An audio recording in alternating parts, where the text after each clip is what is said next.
বান্ধবীর বাড়িতে কেক দিলাম আর বান্ধবী এমন রিভিউ দিল ভাবতেও পারিনি।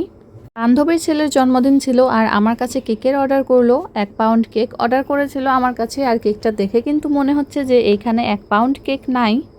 আসসালামু আলাইকুম, সবাইকে কেমন আছেন সবাই? আশা করি সবাই অনেক অনেক ভালো আছেন। নতুন ভিডিওতে আবারও আপনাদেরকে স্বাগত জানাচ্ছি। আশা করি প্রতিবারের মতো এবারও আমার কেকের ভিডিওটি আপনাদের কাছে অনেক অনেক বেশি ভালো লাগবে। থেকে দেখে থাকলে অবশ্যই পেজটি ফলো করে দিবেন, আর ইউটিউব থেকে দেখে থাকলে অবশ্যই আমার চ্যানেলটি সাবস্ক্রাইব করে দিবেন। তো চলুন ভিডিও শুরু করা যাক। কেকটা ছিল অরেঞ্জ ফ্লেভারের মধ্যে। অনেক দিন ধরেই আমার পেজের একটা কেক আমার বান্ধবীর অনেক পছন্দ হয়। তো তার যে কেকটা পছন্দ হয়েছে সেটা সে আগে থেকে বলে নাই। তার বাচ্চার যখন বার্থডে তখনই আমাকে বলল যে কেকটা তার অনেক পছন্দ। অবশ্য আগে যদি আমাকে বলতো আমি কিন্তু তাকে কেকটা বানিয়ে পাঠিয়ে দিতাম, কিন্তু ও আমাকে বলেনি। কেকটা ছিল অরেঞ্জ ফ্লেভারের মধ্যে, আর আপনারা দেখতেই পেলেন অরেঞ্জ কেকের মধ্যে আমি অরেঞ্জ পাই ফিলিং ব্যবহার করেছি। আর এই পাই ফিলিং দেওয়ার কারণে কেকটার টেস্ট কিন্তু অনেক গুণ বেড়ে গিয়েছে। আপনারা চেষ্টা করবেন অরেঞ্জ বা স্ট্রবেরি ফ্লেভারের মধ্যে সবসময় পাই ফিলিং ব্যবহার করতে।